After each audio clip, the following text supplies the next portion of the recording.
How do you explain when things don't go as we assume? Or better, how do you explain when others are able to achieve things that seem to defy all of the assumptions? For example, why is Apple so innovative?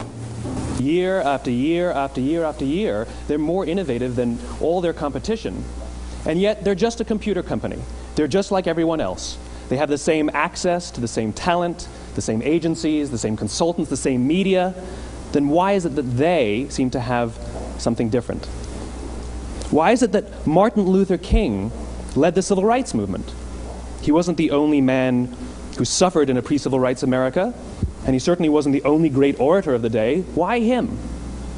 And why is it that the Wright brothers were able to figure out controlled powered manned flight when there were certainly other teams who were better qualified, better funded, and they didn't achieve powered manned flight, and the Wright brothers beat them to it? There's something else at play here. About 3.5 years ago, I made a discovery, and this discovery profoundly changed my view on how I thought the world worked, and it even profoundly changed the way in which I operate in it. As it turns out, there's a pattern. As it turns out, all the great and inspiring leaders and organizations in the world, whether it's Apple or Martin Luther King or the Wright brothers, they all think, act, and communicate the exact same way, and it's the complete opposite to everyone else. All I did was codify it. And it's probably the world's simplest idea. I call it the golden circle.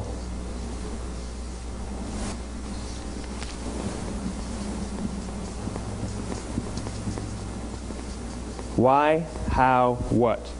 This little idea explains why some organizations and some leaders are able to inspire where others aren't. Let me define the terms really quickly. Every single person, every single organization on the planet knows what they do, 100%. Some know how they do it, whether you call it your differentiating value proposition or your proprietary process or your USP. But very, very few people or organizations know why they do what they do. And by why, I don't mean to make a profit. That's a result. It's always a result. By why, I mean what's your purpose? What's your cause? What's your belief? Why does your organization exist? Why do you get out of bed in the morning? And why should anyone care? Well, as a result, the way we think, the way we act, the way we communicate is from the outside in. It's obvious. We go from the clearest thing to the fuzziest thing.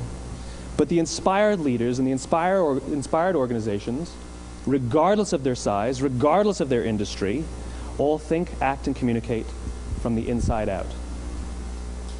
Let me give you an example. I use Apple because they're easy to understand and everybody gets it. If Apple were like everyone else, a marketing message from them might sound like this. We make great computers. They're beautifully designed, simple to use, and user-friendly. Want to buy one? Meh. And that's how most of us communicate. That's how most marketing is done, that's how most sales is done, and that's how most of us communicate interpersonally. We say what we do, we say how we're different or how we're better, and we expect some sort of behavior, a purchase, a vote, something like that. Here's our new law firm. We have the best lawyers with the biggest clients. We have, we always perform for our clients, do business with us. Here's our new car. It gets great gas mileage. It has, leather seats. Buy our car. But it's uninspiring. Here's how Apple actually communicates. Everything we do, we believe in challenging the status quo. We believe in thinking differently. The way we challenge the status quo is by making our products beautifully designed, simple to use, and user-friendly. We just happen to make great computers. Want to buy one? Totally different, right? You're ready to buy a computer from me. All I did was reverse the order of the information. What it proves to us is that people don't buy what you do, people buy why you do it. People don't buy what you do, they buy why you do it. This explains why every single person in this room is perfectly comfortable buying a computer from Apple. But we're also perfectly comfortable buying an MP3 player from Apple, or a phone from Apple, or a DVR from Apple.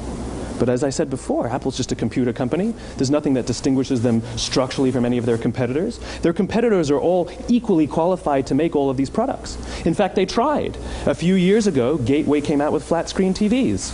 They're eminently qualified to make flat screen TVs. They've been making flat screen monitors for years. Nobody bought one. And Dell came out with MP3 players and PDAs. And they make great quality products, and they can make perfectly well-designed products, and nobody bought one. In fact, talking about it now, we can't even imagine buying an MP3 player from Dell. Why would you buy an MP3 player from a computer company? But we do it every day. People don't buy what you do, they buy why you do it.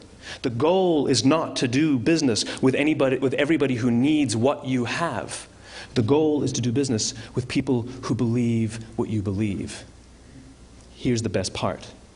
None of what I'm telling you is my opinion. It's all grounded in the tenets of biology, not psychology, biology. If you look at a cross-section of the human brain, looking from the top down, what you see is the human brain is actually broken into three major components that correlate perfectly with the golden circle. Our newest brain, our Homo sapien brain, our neocortex, corresponds with the what level. The neocortex is responsible for all of our rational and analytical thought and language. The middle two sections make up our limbic brains, and our limbic brains are responsible for all of our feelings, like trust and loyalty. It's also responsible for all human behavior, all decision-making, and it has no capacity for language. In other words, when we communicate from the outside in, yes, people can understand vast amounts of complicated information like features and benefits and facts and figures. It just doesn't drive behavior. When we communicate from the inside out, we're talking directly to the part of the brain that controls behavior, and then we allow people to rationalize it with the tangible things we say and do. This is where gut decisions come from. You know, sometimes you can give somebody all the facts and your figures, and they say, I know what all the facts and details say, but it just doesn't feel right. Why would we use that verb? It doesn't feel right. Because the part of the brain that controls decision-making doesn't control language. And the best we can muster up is, I don't know, it just doesn't feel right. Or sometimes you say you're leading with your heart or you're leading with your soul. Well, I hate to break it to you, those aren't other body parts controlling your behavior. It's all happening here in your limbic brain, the part of the brain that controls decision-making and not language.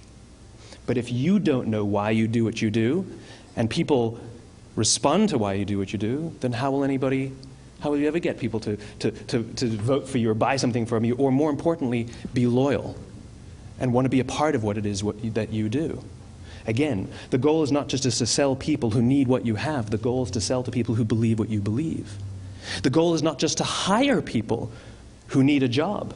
It's to hire people who believe what you believe.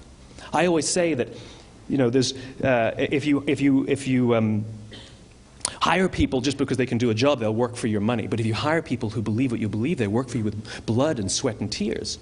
And nowhere else is there a better example of this than with the Wright brothers. Most people don't know about Samuel Pierpont Langley. And back in the early 20th century, the pursuit of powered man flight was like the dot-com of the day. Everybody was trying it.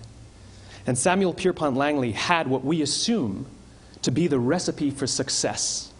I mean, even now, you ask people, why did your product or why did your company fail? And people always give you the same permutation of the same three things. Undercapitalized, the wrong people, bad market conditions. It's always the same three things. So let's explore that. Samuel Pierpont Langley was given $50,000